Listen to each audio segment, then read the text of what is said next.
Bien, bonjour et bienvenue à cette nouvelle session du Café du e-commerce. Donc, nous venons de nous entretenir en débat pendant 2 heures sur le thème de l'acquisition jusqu'à la conversion et comment ne pas laisser repartir ces clients qui ont été finalement acquis chèrement.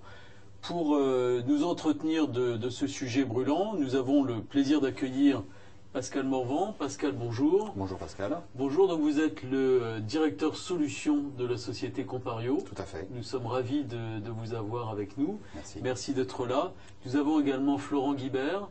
Florent, bonjour. Bonjour Pascal. Merci de nous rejoindre sur ce plateau. Vous êtes le CEO fondateur de la société UpNet. Nous avons Mathieu Tanguy. Bonjour. Bonjour Mathieu. Vous êtes le directeur marketing de la société Soch. Oui. Nous sommes ravis De la marque, c'est pas une société. Très bien, de la marque Soch, assumée par Orange. Tout à fait. Parfait, donc nous sommes ravis de vous avoir ici parmi nous. Et puis nous avons Christophe Maret. Bonjour. Bonjour Christophe, vous êtes le directeur marketing entreprise de la société Adobe. Tout à fait. Parfait, alors j'aimerais démarrer avec vous Mathieu. Vous représentez une marque qui est une marque jeune, qui subit une pression concurrentielle importante. C'est un contexte un petit peu privilégié qui nous intéresse vraiment. Quelle est votre stratégie d'acquisition et comment cette stratégie se déploie sur les canaux multiples? Alors c'est une stratégie qui repose sur 4 piliers. Le premier, c'est la mise en place d'une communauté. Donc en fait, qu'on a commencé à construire avant même le lancement commercial de la marque, hein, sur les réseaux sociaux d'abord, sur les briques communautaires de notre site ensuite, qui ont permis de construire cette communauté qui est riche aujourd'hui, de presque 200 000 fans sur Facebook, de presque 15 000 followers sur Twitter. Donc voilà, première brique, la construction de la communauté. Deuxième, la mise en place d'opérations et d'événements ponctuels et affinitaires qui nous permettent d'incarner ce qu'est la marque et de construire du contenu qu'on peut réutiliser après sur Internet. Troisième pilier, c'est plan média classique pour construire de la notoriété, puisqu'on a besoin effectivement d'aller vite. Hein, c'est une marque qui a 6 mois. Et le quatrième pilier, c'est des dispositifs de génération de trafic classique avec SEO, SEM, affiliation, e-pub. Donc pour là, être vraiment dans la transformation avec des KPI très clairs de transfo digital, e-commerce traditionnel. Très bien, donc ça c'est réellement intéressant puisque vous adressez aux générations Y. Donc votre stratégie d'acquisition est très fortement ancrée sur les réseaux sociaux. Ouais, tout à fait. Et ça c'est intéressant parce que finalement beaucoup d'e-commerçants se dirigent dans cette direction-là.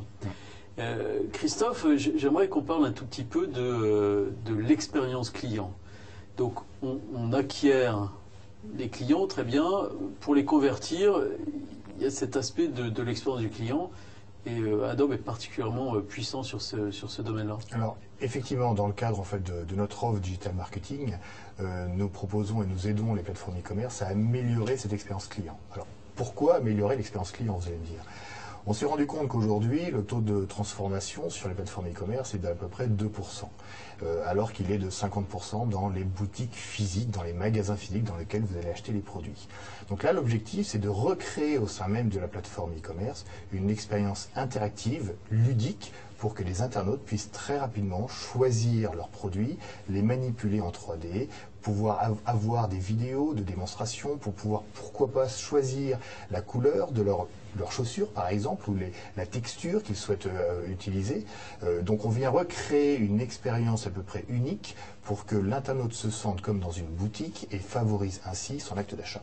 Très bien, donc il y a ce caractère émotionnel qui est évidemment fondamental. C'est très important. En fait, ça permet de personnaliser l'expérience que va avoir l'internaute vis-à-vis en fait, d'une plateforme e-commerce. Très bien, alors on reviendra sur ces aspects de personnalisation avec vous Pascal tout à l'heure, mais j'aimerais qu'on parle un petit instant avec vous Florent des paiements alternatifs. Il se trouve que vous êtes finalement à la fois sur l'acquisition de clients et puis sur la conversion. Est-ce que vous pouvez nous expliquer un petit peu comment ça se passe? Oui, tout à fait. Alors déjà, quand on parle de paiement alternatif, il faut resituer de quoi il s'agit. C'est tout ce qui est paiement non bancaire. Hein. Donc ça peut être de la carte cadeau, du point de fidélité, du couponing, du ticket prépayé, etc.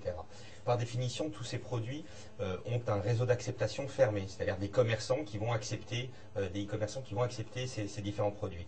Et les responsables marketing de ces paiements alternatifs ont besoin de faire la promotion de ces commerçants partenaires. Donc c'est dans ce sens-là où ça va favoriser l'acquisition client en direct sur les sites e-commerce. Donc là on est sur une partie acquisition, moyen de paiement va amener de nouveaux clients, et une partie de conversion en cas d'échec de paiement, typiquement sur une page de paiement d'un site e-commerce. Aujourd'hui le site dit désolé, votre commande n'a pas pu aboutir. Il existe aujourd'hui des solutions pour récupérer un client via du paiement alternatif qui n'aurait pas pu finaliser sa transaction avec du paiement bancaire. Comme par exemple un paiement cash avec un code barre en allant payer au tabac tout à fait. Proche de l'endroit où vous vous situez. Exactement, c'est des solutions aujourd'hui qui existent et qui permettent justement aux e-commerçants qui ont pu faire des efforts d'acquisition et de conversion de ne pas perdre au dernier moment un client qui reste un client cher. Très bien. Alors ce qui est intéressant dans ce que vous présentez, c'est la partie acquisition où on découvre, je pense que beaucoup découvrent que le paiement alternatif peut être un canal d'acquisition à partir du moment où on diffuse ce moyen de paiement et on incite le consommateur à se rendre au sein d'un réseau ou à venir consommer dans une enseigne. Exactement, et ça a permis à certaines marques et des pure players Internet d'être présents dans la distribution physique sur des corners de cartes cadeaux. Donc on voit typiquement les logos des sites qui sont partenaires et donc les clients peuvent acheter des cartes cadeaux et les dépenser sur ce réseau d'acceptation. Parfait. Alors dans ce bref tour d'horizon, on s'aperçoit finalement qu'il y a beaucoup de solutions possibles, à la fois en acquisition et en conversion. On imagine bien que au final, il y a beaucoup plus de questions que de réponses. Est-ce que la solution, Pascal, ne consiste pas à offrir aux e-marchands une solution qui leur permet d'utiliser leur site un petit peu comme un laboratoire permanent ? C'est un peu le cas chez beaucoup de clients Compario qui vont personnaliser donc l'expérience client. Mais quand on personnalise, on va pousser des offres, des messages, on va trier les produits d'une certaine façon en fonction d'habitudes d'achat par rapport à la connaissance client. Mais ce qui est important, c'est à un moment donné, c'est de se dire qu'est-ce qui transforme. Donc c'est d'arriver à connaître, à comprendre pour derrière être agile et avoir une solution qui permet de réagir très rapidement. On se rend compte qu'une offre ne fonctionne pas, on va tester des solutions, on va tester du push de produits. D'avoir la réponse dans la même solution permet derrière d'être très agile. Donc beaucoup de nos clients font un peu des labos en se disant tiens, je vais tester sur tel type de segment client, quel type d'action de merchandising je vais mettre en place, mais surtout c'est savoir ce qui va transformer et quel chiffre d'affaires je vais générer. D'accord, donc si on remet un tout petit peu les choses en perspective, Compario c'est de la personnalisation dynamique, de la navigation, de la recherche, du merchandising et de la gestion de catalogue.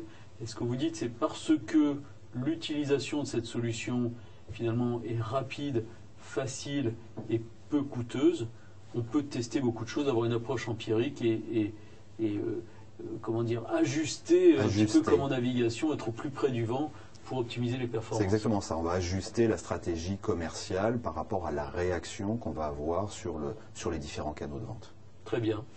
Messieurs, merci beaucoup pour votre participation à ce plateau. Merci. Et à bientôt pour un prochain café du e-commerce.